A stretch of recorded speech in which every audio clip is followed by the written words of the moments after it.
Innal hamdalillah nahmaduhu wa nasta'inuhu wa nastaghfiruh wa na'udzu billahi min shururi anfusina min sayyiati a'malina may yahdihillahu fala mudilla lahu wa may yudlilhu fala hadiya lahu.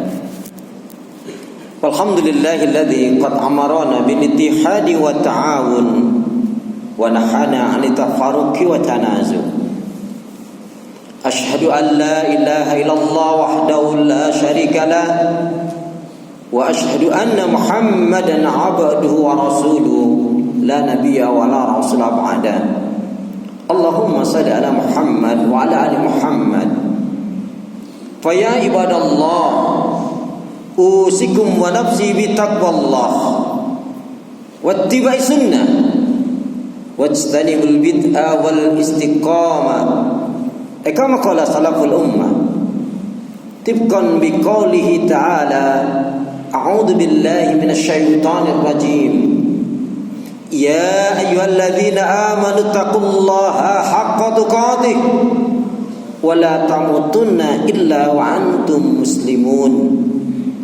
Ya ayyuhalladzina amanu taqullaha wa qulu qawlan sadida yuslih lakum a'malakum wa yaghfir lakum dhunubakum wa may yuti'illah wa rasulahu faqad faza fawzan 'azima. Wa qala Rasulullah sallallahu alaihi wasallam ihris ala ma yanfa'uka rawahu Muslim. Saudara beriman, nama Allah yang cinta pada kebaikan dan kebenaran, yang selalu mengharapkan keridhaan Allah Subhanahu wa taala. Syukur alhamdulillah, hingga hari ini Allah Subhanahu wa taala masih memberi kita kekuatan, kesehatan, kesempatan, ilmu, umur, waktu, rizki, nikmat yang besar dan nikmat yang terbesar, terutama ditakdirkannya kita oleh Allah dalam Islam dan iman. Dan ini adalah tiket awal untuk menuju surganya Allah Subhanahu wa taala. Sebagaimana Allah firmankan di dalam surat Thaha surat yang ke-20 ayat yang ke-47, A'udzu billahi minasyaitonir rajim. Wassalamu ala man ittaba'al huda. Wassalamu ala man ittaba'al huda. Keselamatan itu Allah akan curahkan, limpahkan, berikan bagi orang-orang yang mengikuti petunjuk hidayah Allah Subhanahu wa taala. Karena itu pastikan semua kegiatan, aktivitas yang kita lakukan niatkan betul-betul untuk ibadah kepada Allah Subhanahu wa taala. Karena hidup dan kehidupan ini tidak ada arti dan nilainya kecuali betul-betul kita gunakan untuk ibadah. Allah berfirman, "Wa ma khalaqtul jinna wal insa illa liya'budun." Tidaklah kuciptakan jin dan manusia, kata Allah, melainkan hanya untuk beribadah kepada Allah Subhanahu wa taala. Kemudian jangan pernah lupa dan melupakan diri untuk senantiasa berdoa meminta kekuatan, rahmat, pertolongan Allah Subhanahu wa taala. Karena pada hakikatnya tanpa kekuatan, rahmat, pertolongan dari Allah kita tidak bisa berbuat apa-apa. Masya Allah, la haula wa la quwata illa billah. Karena itu doa minta kita semoga hati, iman, ibadah, akhlak dan ilmu yang Allah berikan kepada kita hendaknya menjadikan kita bisa lebih baik daripada hari-hari sebelumnya, bisa memberikan manfaat yang banyak pula untuk diri, keluarga dan orang lain. Dan tentunya dengan semangat fastabiqul khairat, lomba-lomba di banyak kebaikan, dan dengan istiqamah insyaallah harapan kita mati dalam keadaan husnul khatimah. Amin ya rabbal alamin. Saudaraku seiman, bahwa Allah yang cinta pada kebaikan dan kebenaran, yang selalu mengharapkan keridhaan Allah Subhanahu wa taala, sebagai khatib hendak mengingatkan buat diri pribadi, semoga bermanfaat pula untuk jamaah sekalian, tentunya dalam rangka menjalankan firman Allah, wa dzakir fa inna dzikratan fa'ul mu'minin. Dan tetaplah memberikan nasihat peringatan, karena sesungguhnya nasihat peringatan itu akan bermanfaat bagi orang-orang yang beriman. Marilah selalu kita tingkatkan, kita jaga, kita rawat keimanan dan ketakwaan kita kepada Allah Subhanahu wa taala. Karena manusia di kolong langit ini yang dimuliakan adalah siapa saja yang benar-benar beriman dan bertakwa kepada Allah. Inna akramakum indallahi atqakum. Sesungguhnya orang yang paling mulia di antara kalian di sisi Allah adalah yang bertakwa. Kemudian tentunya setiap hari kita jalankan sholat. Tentunya dari salat yang benar harus kita raih, yaitu aqimis shalah, inna sholata tanha 'anil fahsya'i wal munkar. Tegakkanlah salat, dirikanlah salat, karena sesungguhnya salat yang benar dapat mencegah perbuatan keji dan munkar. Ingat selalu firman Allah, ya ayyuhalladzina amanu qu anfusakum wa ahlikum nara. Wahai orang beriman, selamatkanlah dirimu dan keluargamu dari api neraka. Kemudian salah satu sifat seorang muslim mukmin yang baik adalah yang senantiasa mengintrospeksi diri terhadap apa yang telah dilakukan, yang sedang dilakukan, dan yang akan dilakukan. Sehingga bertambahnya umur, berlalunya waktu dan hari, bergantinya bulan dan tahun, maka hendaknya bertambah pula meningkat ibadahnya, cintanya, syukurnya, takarubnya pada Allah Subhanahu wa taala. Saudaraku seiman, beberapa hari lagi kita akan memilih pemimpin. Masalah kepemimpinan ini adalah masalah prinsip, masalah akidah. Jangan sampai kita keliru salah dalam memilih. Karena siapa yang kita pilih sebetulnya menunjukkan kualitas kita. Masalahnya, jika yang kita pilih bukan orang yang baik, kemudian orang ini melakukan kezaliman, melakukan penyimpangan, pelanggaran syariat Allah, maka kita pun akan andil kena dosanya. Sebaliknya, jika kita pimpin adalah pemimpin yang baik, yang adil, jujur dan amanah, maka setiap kebaikan yang dilakukan pemimpin ini pun kita akan mendapatkan kebaikan juga. Saudara seiman, Allah Subhanahu wa taala secara umum memberikan panduan yang begitu jelas dalam masalah kepemimpinan. Ada makna cerdas. Cerdas kita mengambil dari sabda Rasulullah, al-kaisu man dana nafsahu amila lima ba'dal maut. Orang yang cerdas adalah orang yang tahu diri, sadar diri, orang yang tahu akan kekurangan, kesalahan, dosa, aibnya. Kemudian dia tutup segala keburukan, kejahatan, kemungkaran, kemaksiatan dan dosa. Dia tutup dengan melakukan kebaikan ibadah dan amal soleh. Untuk apa? Untuk kehidupan setelah kematian. Maknanya orang yang cerdas adalah orang yang orientasinya, hidupnya dia gunakan untuk ibadah dan tentunya adalah untuk akhirat. Walal akhiratu khairul laka minal ula.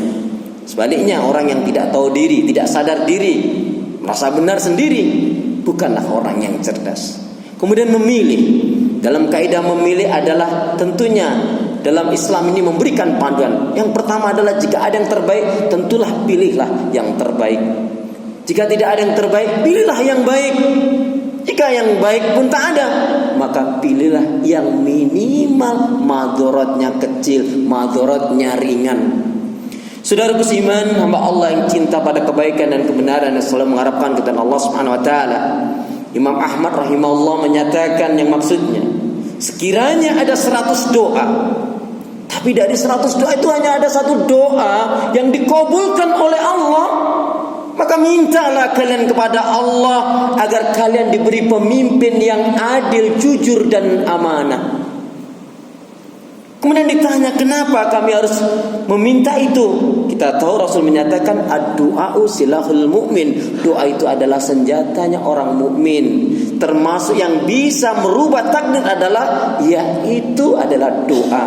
Bagi kita adalah yang terpenting bagaimana menyempurnakan ikhtiar kita dan doa kita meminta kepada Allah Subhanahu wa taala. Saudaraku seiman, hamba Allah yang cinta pada kebaikan dan kebenaran yang selalu mengharapkan kepada Allah Subhanahu wa taala.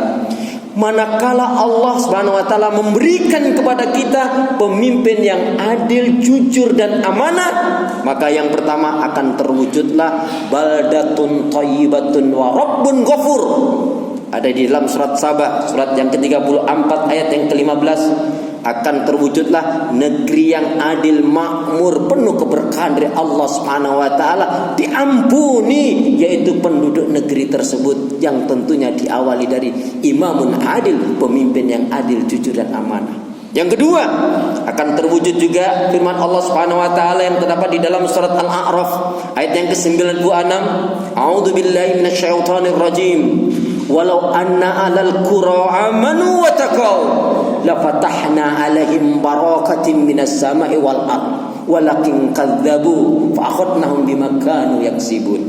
Sekiranya penduduk satu negeri itu betul-betul beriman dan bertakwa kepada Allah, yang karena juga dibimbing oleh pemimpin yang adil, jujur dan amanah tadi, maka Allah akan curahkan keberkahan dari langit maupun di bumi. Tapi karena mereka mendustakan ayat Allah Subhanahu wa taala, berbuat kedustaan, maka pun Allah akan azab mereka. Berarti mereka tidak menegakkan aturan hukum Allah Subhanahu wa taala. Yang ketiga, akan terwujud pula yaitu penerapan syariat Allah Subhanahu wa taala, hukum aturan syariat Allah Subhanahu wa taala, kemudahan-kemudahan ibadah. Jadi tidak sembarangan, apalagi kaitannya dengan haji kemudian menaik-naikkan. Kemudian syariat Allah tidak bisa dijalankan, ibadah pun tidak bisa nyaman karena kita tidak memiliki atau belum memiliki pemimpin yang adil, jujur dan amanah. Nanti bisa dilihat dalam surat Asy-Syura, surat yang ke-42 ayat yang ke-13. Dan yang keempat, bila kita memiliki pemimpin yang adil, jujur dan amanah, maka akan tegaklah amar ma'ruf nahi mungkar. Tempat-tempat kesyirikan, perdukunan, perzinaan, pelacuran, narkoba, perjudian, dan segala mungkar kemaksiatan dan dosa bisa ditutup atau bisa dihilangkan.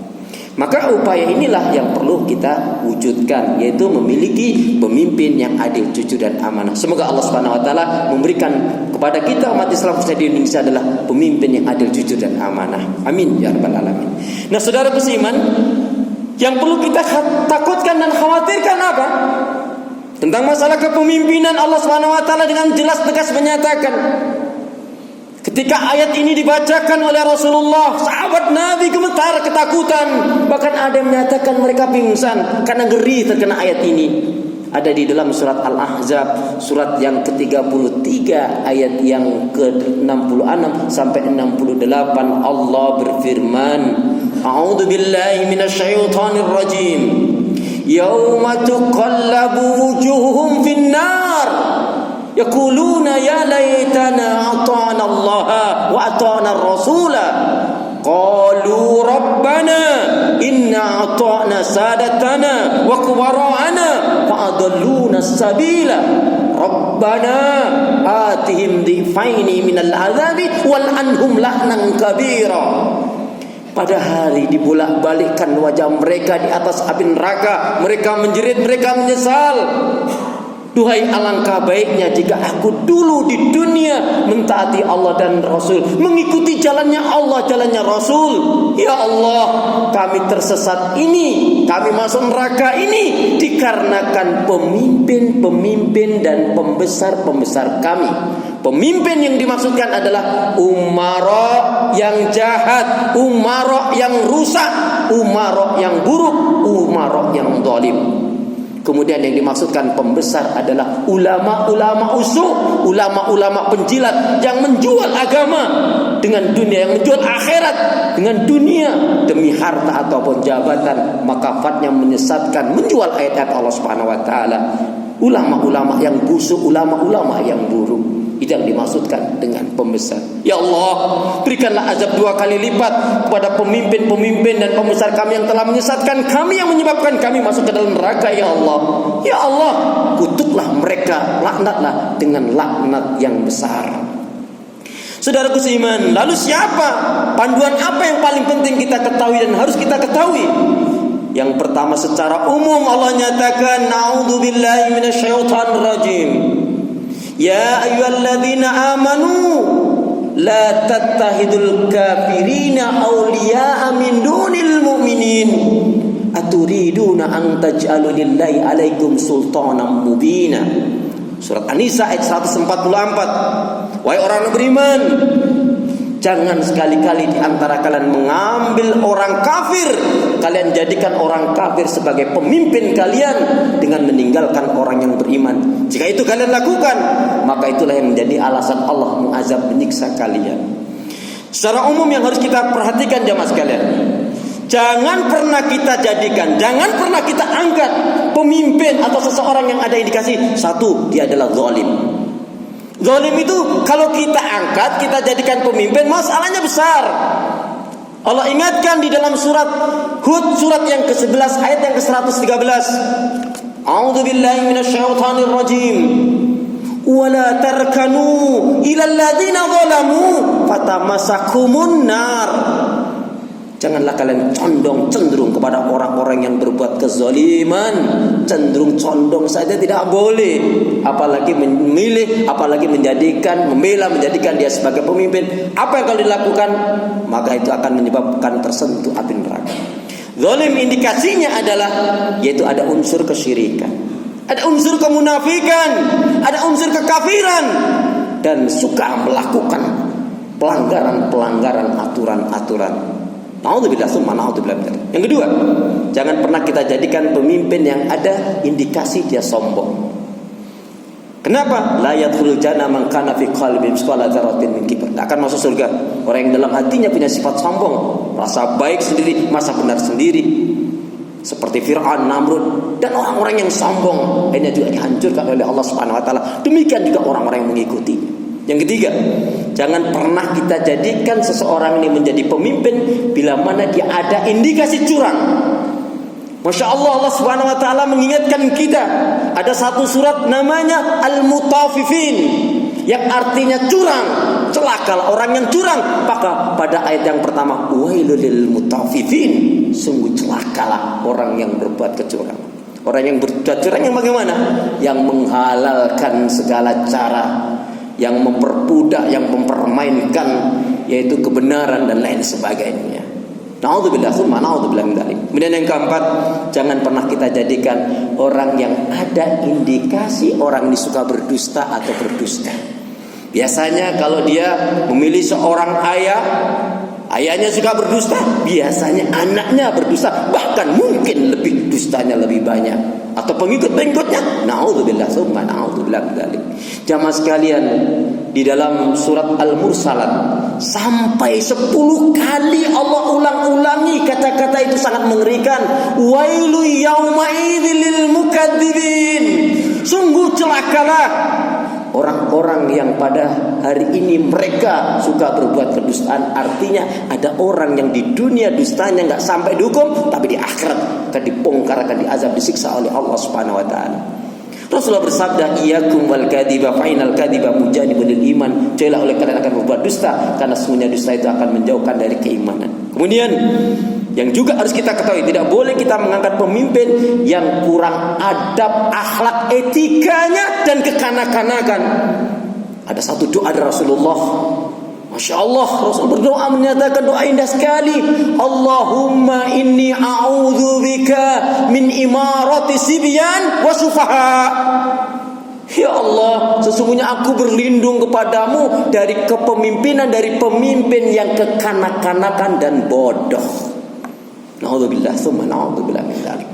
Yang kurang adab, akhlak dan kekanak-kanakan jangan kita jadikan pemimpin. Kita harus memiliki pemimpin yang berwibawa. Kemudian yang tidak kalah pentingnya, tidak boleh kita mengangkat pemimpin atau menjadikan seseorang sebagai pemimpin yang bagaimana? Yaitu yang tidak paham tentang ilmu agama dan ilmu tentang ketatanegaraan. Kenapa? Idza usidal amr laisa ila ahli fangtadiri sa'ah. Begitu Rasul katakan. Apabila satu perkara urusan diserahkan kepada orang yang enggak ahlinya, maka tunggu saja kehancurannya. Kemudian juga tentunya yang tidak kalah pentingnya, perhatikan ibadahnya, terutama sholatnya. Kalau ibadahnya, sholatnya nggak jelas, naudzubillah min dzalik, jangan kita jadikan pemimpin. Yang tidak kalah pentingnya lagi apa? Perhatikan siapa yang mendukungnya, siapa yang mengelilinginya, siapa yang membiayainya.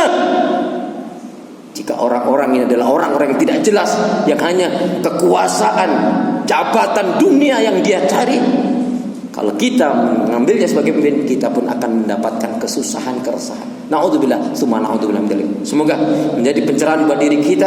Semoga kita memiliki pemimpin yang adil, jujur dan amanah. Amin ya rabbal alamin. A'udzubillahi minasyaitonir rajim. Wal 'asr. Innal insana lafi khusr. Illa alladzina amanu wa 'amilus shalihat wa tawassaw bil haqq wa tawassaw bis sabr. Barakallahu li wa lakum fil Qur'anil 'azim. I'lamu anallaha ghafurur rahim.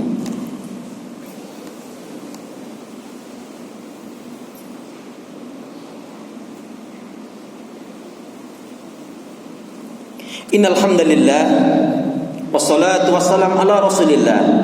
Asyhadu an la ilaha illallah wahdahu la syarikalah wa asyhadu anna Muhammadan abduhu wa rasuluhu la nabiyya wa la rasula ba'da. Saudaraku seiman, hamba Allah yang cinta pada kebaikan dan kebenaran, yang selalu mengharapkan ridha Allah Subhanahu wa taala. Sebelum menutup khutbah saya, satu renungan dari sabda Rasulullah sallallahu alaihi wasallam, la tazalu ta'ifatu min ummati zahirina 'alal haqq wal Bukhari. Tidak akan pernah hilang sekelompok umat dari umatku, kata Rasulullah, yang senantiasa menegakkan membela yang hak walaupun mungkin jumlahnya sangat sedikit. Mereka adalah orang yang memiliki keimanan, akidah dan tauhid yang baik dan benar. Iman, akidah dan tauhidnya tidak bercampur dengan kesyirikan. Memiliki ibadah yang baik dan benar, ibadahnya dilandasi dengan ilmu, ikhlas sesuai dengan tuntunan Rasul. Tidak mau menjalankan ibadah yang tidak ada tuntunan Rasul, hanya memakan rezeki yang halal, menolak yang haram, lebih mencintai akhirat daripada dunia, dan selalu menggelora pada dirinya, pada jiwanya, iskariman au mutsyahidan, hidup mulia di bawah naungan syariat Islam atau mati syahid karena menegakkan, memperjuangkan Islam. Semoga kita termasuk umat Rasulullah sallallahu alaihi wasallam seperti dalam sabdanya tadi. Amin ya rabbal alamin. A'udzu billahi minasyaitonir rajim. Innallaha wa malaikatahu yusholluna 'alan nabi. Ya ayyuhalladzina amanu shallu 'alaihi wa sallimu taslima. Allahumma ighfir lil muslimina wal muslimat wal mu'minina wal mu'minat al ahya'i minhum wal amwat. Rabbana dhalamna anfusana wa illam taghfir lana wa tarhamna lanakunanna minal khasirin. Rabbana la tuzigh qulubana ba'da idh hadaitana wa hab lana min ladunka rahmah innaka antal wahhab. Allahumma a'inna ala dzikrika wa syukrika wa husni ibadatika. Ya Allah, berikanlah kemampuan kepada kami untuk selalu ingat zikir kepadamu, mensyukuri nikmat-nikmatmu, dan baik pula dalam ibadah kepadamu ya Allah. Allahumma inna nas'aluka ilman nafi'an wa rizqan thayyiban wa amalan mutaqabbalan. Ya Allah, berikanlah ilmu yang bermanfaat kepada kami, rezeki yang baik dan halal, amal ibadah yang diterima, rumah tangga yang bahagia, sakinah, mawaddah warahmah, keturunan yang baik, solih solihah. Allahumma ansur mujahidin fi jamil alam. Allahumma ansur mujahidin fi jamil alam. Allahumma ansur mujahidin fi Filistin. Allahumma ansur mujahidin fi Filistin. Allahumma ansur mujahidin fi Indonesia. Ya Allah ya arhamar rahimin, berikanlah kepada kami, datangkanlah kepada kami ya Allah pemimpin-pemimpin yang adil, jujur dan amanah, yang menegakkan hukum aturan syariat-Mu ya Allah. Dan datangkanlah pula kepada kami ulama-ulama yang warasatul anbiya, ulama-ulama pewaris Nabi, yang membimbing kami untuk menuju syariat-Mu, untuk menuju surga-Mu ya Allah. Jauhkanlah kami dari pemimpin yang zalim, dari ulama-ulama musuh, ulama-ulama yang busuk dan buruk. Ya Allah ya arhamar rahimin, berilah kami hati yang bersih, pikiran yang jernih, lidah lisan yang selalu jujur, akhlak yang mulia, hidup dan mati dalam ketaatan, keimanan, ibadah, sabar dan syukur. Rabbana hab lana min azwajina wa dhurriyyatina qurrata a'yun waj'alna lil muttaqina imama. Rabbana atina fid dunya hasanah wa fil akhirati hasanah wa qina adzabannar. Walhamdulillahi rabbil alamin. Aqimis shalah.